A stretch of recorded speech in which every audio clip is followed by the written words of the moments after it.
ये भोतान है, ये भोतान का असर मेरे पूरे खानवादे पर पड़ सकता है, जहनी तौर से पड़ सकता है। तो ये मेरे लिए कि माफ़ कर देना इतना आसान नहीं है। मैं अल्फिया बयान देता, मुबायला कर लो, दामन में झाँको, कितने छेद है तुम्हारे दामन में, फिर तुम दूसरे पर इल्ज़ाम लगाओ, सबूत लाओ। तुम्हारे तो खुले और ओपन बातें, और इंशाअल्लाह कभी खाऊंगा भी नहीं खाओ, और मैं मेरे दुश्मनों से बराबर लड़ूंगा और उनको बराबर जवाब दूंगा। डिसाइड टुडे में आपका एक बार फिर से स्वागत है। मैं हूं काशिफ समा। आज हम एक ऐसी शख्सियत से मुलाकात करेंगे जिनसे आप कई बार मिल चुके हैं, हमने उनका कई बार इंटरव्यू ले चुके हैं, लेकिन आज का जो मौजू है वो बहुत ही ख़ास है, मालेगांव सियासत के लिए भी और समाज के तई जो लोगों में जो बेदारी होना चाहिए, समाज में किस तरह रहना चाहिए, इस ताल्लुक़ से भी आज हम बात करेंगे। AIMIM के शुमाली महाराष्ट्र के सदर और मालेगांव स्टैंडिंग कमेटी के चेयरमैन डॉक्टर खालिद परवेज़ साहब से, और इन हाल में जारी कई मसले पर इनसे बात करेंगे और जानने की कोशिश करेंगे कि क्या चल रहा है शहर में, सियासी हालात में भी और समाज में भी। डॉक्टर साहब, आपका स्वागत है, इस्तकबाल है। बहुत बहुत शुक्रिया। चूँकि आप स्टैंडिंग चेयरमैन भी हैं, तो पहला सिंपल सा सवाल यही रहेगा कि अभी जो हाल में बजट पास हुआ है वो शहर के हक़ में कितना मुफीद है?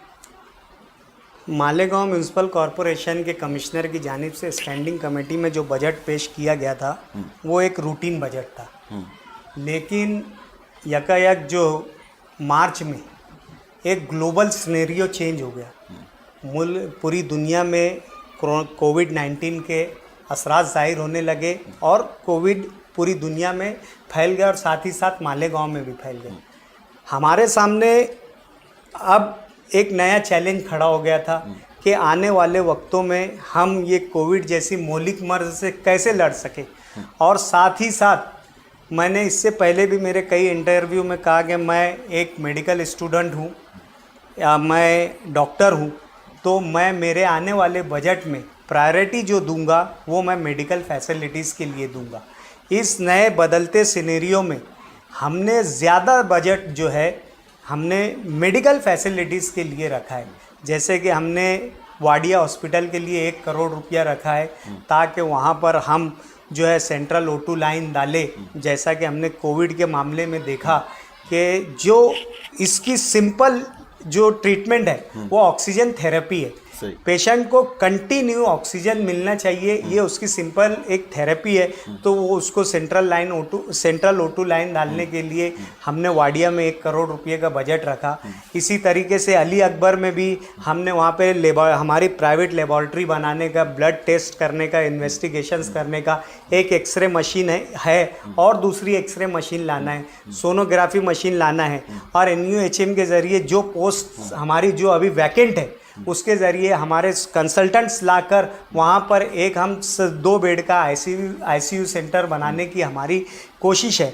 यानी बोलने का मतलब ये है कि हमने इस बजट में ज़्यादातर लोगों की सेहत का, हिफ़्ज़ान सेहत को ध्यान में रखते हुए ये बजट को टारगेट किया है और ये बजट को बनाया है। क्योंकि अभी आने वाले वक्त में कई मल्टी डिजीज़ इन्वॉल्व पेशेंट आएंगे। अब हालात आएंगे, बारिश होगी, इसमें डेंगू भी मिलेगा, मलेरिया भी मिलेगा, गैस्ट्रो भी मिलेगा, प्लस कोविड का अपना एक जोर रहेगा। तो इसमें मर्ज़ को क्लासीफाई करना, उसका वक्त पर टेस्टिंग करना, वक्त पर उसका डायग्नोसिस करना, इन्वेस्टिगेशन करना, ये एक चैलेंज रहेगा। इसके लिए हमने हमारे बजट का एक बहुत बड़ा हिस्सा जो है वो मेडिकल फैसिलिटीज़ पर खर्च किया है। अगर पहले के मुकाबले देखेंगे तो ये बजट और पहले के बजट में कुछ फ़र्क?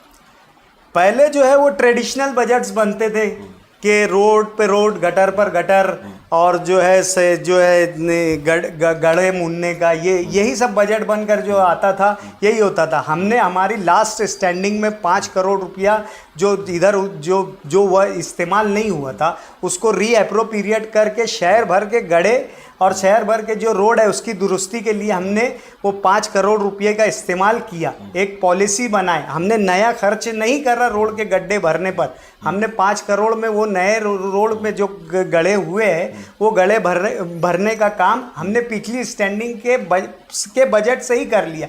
हमने नया बजट जो है सिर्फ और सिर्फ लोगों की सेहत, हिफ्ज़ान सेहत और उसके साथ साथ जो साफ़ सफाई का जो मामला है, आने वाले वक्त में अगर साफ़ सफाई बराबर नहीं होगी और जो है स्प्रेइंग नहीं होगी, मेडिसिन्स की जो दवाओं की स्प्रेइंग नहीं होगी, तो आने वाले वक्त में शहर में कई मौलिक अमराज फैल सकते हैं। कोविड के साथ ये जो मल्टी डिजीज़ आएंगी, इससे शहर एक तबाहकुन हालात में आ सकता है। इसके लिए हमने पूरी कोशिश जो है हिफ्ज़ान सेहत और साफ़ सफाई पर दी है। हमारा टारगेट सिर्फ और सिर्फ ये है कि हम साल भर लोगों की जानों को महफूज रख सकें। अच्छा, अभी हाल में ही कोविड जैसे चल रहा है, लॉकडाउन अभी शुरू है और ऐसे में नए कमिश्नर का आना मालेगांव शहर में, तो मालेगांव शहर में जो नए कमिश्नर आए हैं, मैंने खुद इंटरव्यू लिया था तो वो बोलते हैं कि मैं 20 साल पॉलिटिक्स खेल कर आया हूँ। तो आपके हिसाब से जो नए कमिश्नर हैं वो शहर के लिए मुफीद हैं, कारआमद हैं कि क्या है?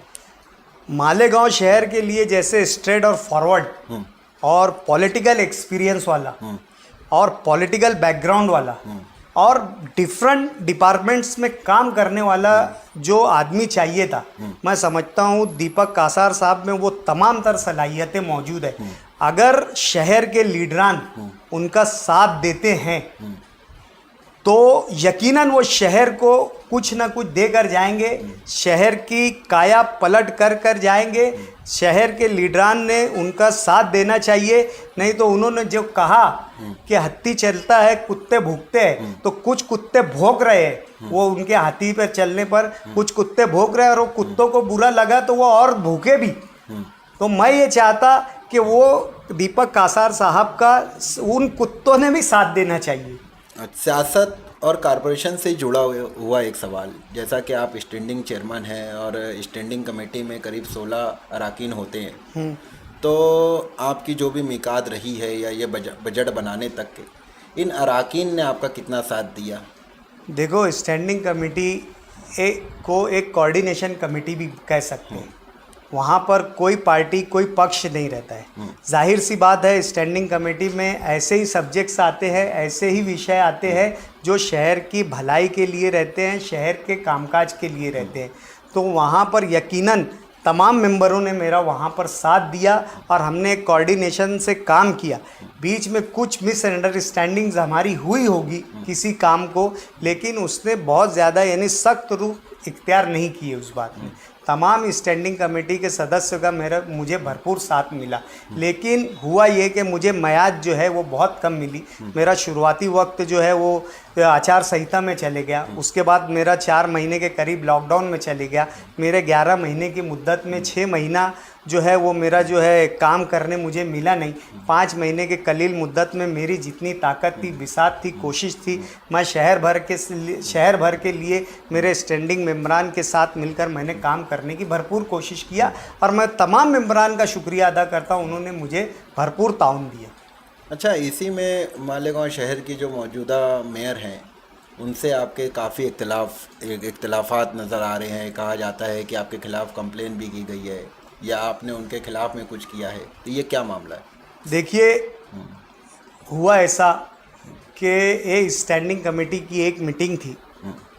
मैं बीमार चल रहा था। मैंने स्टैंडिंग कमेटी के हमारे एक सीनियर जो मेंबर है असलम अंसारी साहब, उनको मैंने जिम्मेदारी दी कि वाटर सप्लाई मेंटेनेंस के जो कॉन्ट्रैक्ट है उसकी मियाद पूरी हो चुकी है और ये टेंडर बार बार मुद्दतवार के लिए आता है। तो ऐसा क्यों होता है? जब हमारा बजट खर्च हो जाता है, हम 15 साल से बजट बना रहे हैं और 15 साल से देख रहे हैं कि इनको ये बजट कम ही पड़ता है, तो क्यों इनको मुद्दतवार दिया जाए?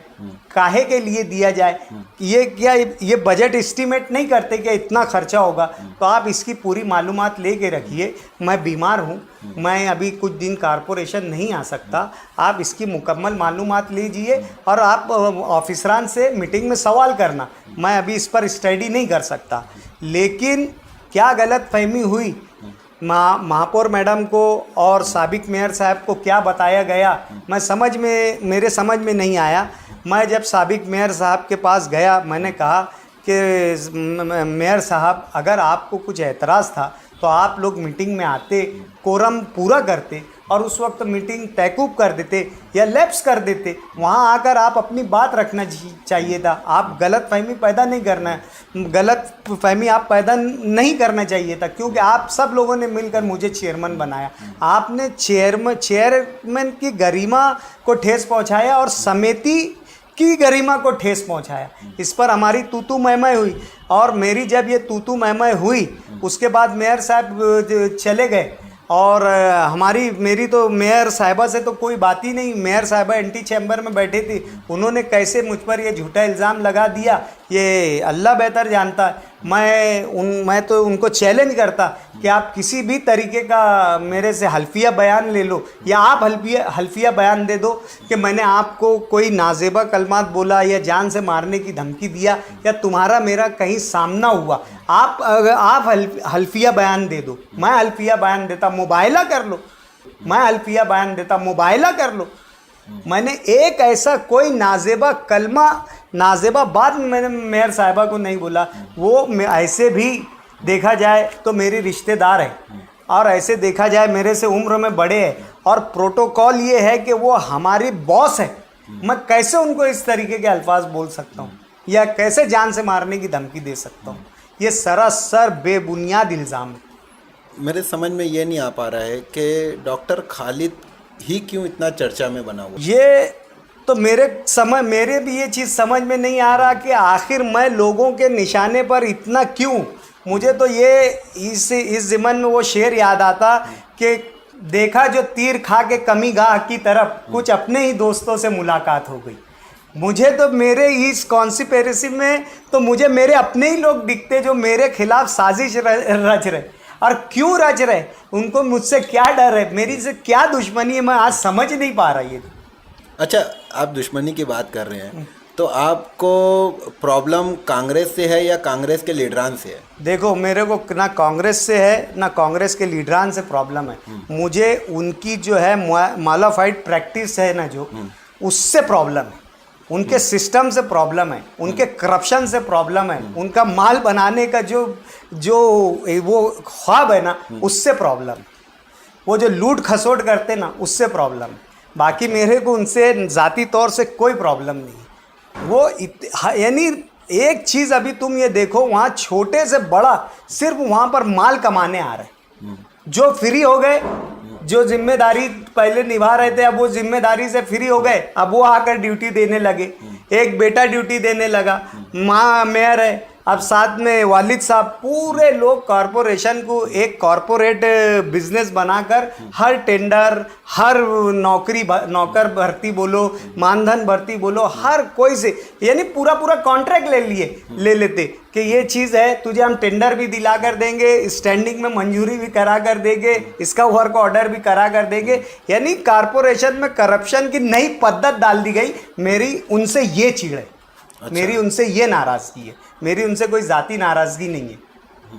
अच्छा, आपने ज़ाती नाराज़गी की बात कही, आपकी ज़ातियात पे कुछ अफवाह गर्दिश करती है, तो ये क्या मामला है? लोगों के समझ में नहीं आ रहा है, या आप हमें थोड़ा बताएं। देखो, फलदार पेड़ पर ही पत्थर आते।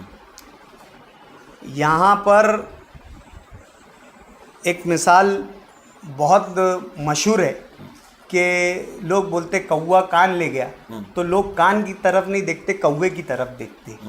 यहाँ पर किसी को बदनाम करना बहुत आसान है। मैंने मेरे वालिद साहब के 40 साल के राजकारण में ये बात देखा कि जो चीज़ कभी मेरे वालिद साहब ने नहीं की, लेकिन वो बातें उनके नाम से गढ़ दी जाती। यहाँ पर निहाल साहब के राजकारण के टाइम भी मैंने देखा, और शेख रशीद के साहब के राजकारण के टाइम भी मैंने देखा कि पूरी एक टीम अफवाह फैलाने के लिए, अफवाह गर्दिश कराने के लिए पूरी एक टीम तैयार की जाती है। वो शोशा छोड़ दिया जाता है और वो धीरे धीरे वो अफवाह पूरे शहर में फैलाई जाती है। ये उनके राजकारण का एक पार्ट है। लेकिन मेरे वालिद हमेशा एक बात कहते थे कि खामोशी नीम रज़ा होती है, आप उन खामोश रहो, वही आधी रज़ा है। लेकिन मुझे मेरे वालिद की ये पॉलिसी गलत लगती। आप जवाब देना चाहिए और मैं इस बात का जवाब दूंगा और हर तरीके से जवाब दूंगा। आप जवाब देना चाहिए और मैं इस बात का जवाब दूंगा और हर तरीके से जवाब दूंगा। जिस तरीके से मुझे जवाब देते आएगा इस बात का मैं जवाब दूंगा। और मैं वक्त के इंतज़ार में मैं एक जो है मालेगांव में एक जुमला ये भी बोला जाता कि आदमी बूढ़ा होता, इंतकाम नहीं बूढ़ा होता। मेरा इंतकाम बूढ़ा नहीं होगा। इन्होंने मेरी ज़ातियात पर हमला करे, मेरे बाल बच्चे बड़े हो गए, जवान हो गए, इन्होंने मेरी ज़ातियात पर हमला करे हैं। किसी भी वक्त में कहीं भी मुझे मौका मिलेगा, किसी भी तरीके से मौका मिलेगा, मैं ये लोगों को छोड़। लेकिन ये भी कहा जाता है कि माफ़ कर देना चाहिए। माफ़ी उस गुनाह की है जो काबिल माफ़ी हो। ये गुनाह काबिल माफ़ी नहीं है, ये बोहतान है। ये बोहतान का असर मेरे पूरे खानवादे पर पड़ सकता है, जहनी तौर से पड़ सकता है। तो ये मेरे लिए कि माफ़ कर देना इतना आसान नहीं है। यानी आप जानते हैं कि अफवाह कहाँ से फैलाई गई? मुझे बेहतर मालूम है ये किन लोगों ने किया और क्यों किया और किस तरीके से किया। और सूप बोले तो बोले, छलनी बोले 72 छेद। जो पहरेदारी करते थे वो लोग इल्ज़ाम लगा रहे। हाँ, बाहर जो कमंडल लेकर पहरेदारी करते थे वो लोग इल्ज़ाम लगा रहे। हाँ, वो लोग इल्ज़ाम लगा रहे जो पंचायतों में बैठकर पंचायतें तोड़कर इधर उधर मामलात कर देते, वो लोग इल्ज़ाम लगा रहे। अरे पहले अपने गिरबान में झाँको, अपने दामन में झाँको, कितने छेद है तुम्हारे दामन में, फिर तुम दूसरे पर इल्ज़ाम लगाओ। सबूत लाओ। तुम्हारे तो खुले और ओपन बातें, पंचायतों में जा रहे, निके हो जा रहे, तुम कमंडल लेकर बाहर खड़े रह रहे, हमारा तुम सबूत लाओ। अच्छा, आपके ऊपर इतने तरीके से जो हमले हो रहे हैं, सियासी एतबार से बोलो, ज़ातियात पे बोलो, तो क्या आप इसी तरीके काम करते रहेंगे या इससे डिसअपॉइंट होके और अपनी स्पीड को कम करेंगे? देखो, मैं हालात से घबराने वाला इंसान नहीं। मुझ में लड़ने की बहुत सलाहियत है। मैं हमेशा से लड़ते आया हूँ। मैंने मेरी ज़िंदगी में बहुत कम उम्र में बहुत उतार चढ़ाव देखा है। मैंने जेल देखा, मैंने रेल देखा, मैंने सब कुछ देखा। मैंने मार भी खाया, मारा भी, मैंने सब पूरे एक्सपीरियंस है मुझे ये सब चीज़ का। मैं हर हालात से निपटना जानता हूँ। मैं ये मान कर चलता कि अल्लाह की दी हुई ज़िंदगी है, वो कभी भी ले सकता। किसी भी हालात में मैंने कभी खौफ नहीं खाया और इंशाअल्लाह कभी खाऊंगा भी नहीं खौफ। और मैं मेरे दुश्मनों से बराबर लड़ूंगा और उनको बराबर जवाब दूंगा, वक्त आने पर बराबर जवाब दूंगा। ये थे हमारे साथ डॉक्टर खालिद परवेज़ साहब, जिन्होंने बहुत सारे मुद्दे पर बात की। स्पेशल उन मुद्दों पर बात की जो आवाम जानना चाह रही थी, जो शहर में अफवाह जो चल रही है उस ताल्लुक़ से इन्होंने तफसीली बयान दिया। आगे वक्त में हम देखते हैं कि ये जो खबर है या ये जो बातें हैं ये कौन सा रुख लेंगी। मिलते हैं अगले एपिसोड में फिर कोई और शख्सियत के साथ। खुदाफिज।